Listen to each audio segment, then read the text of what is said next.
cooking humba.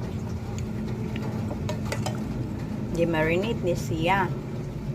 Tapos, akong gipakuluan for 2 hours. Tapos, ibutang seasoning. You know what I add? Daghang kayong ahos. Dayon, potato, ketchup, seasoning, pepper bell. I put also sugar, brown sugar, and kanang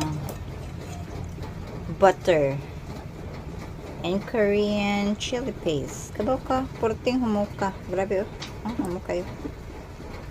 Unsay naka-secreto is, anong humukar siya? Look at this one. Parehan ninyo.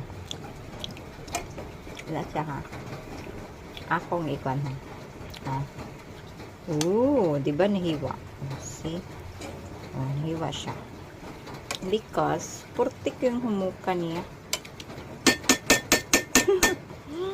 Favorite ni Samu ang among dako gamay. Ito na ipabaw no ugma. No. Tapos,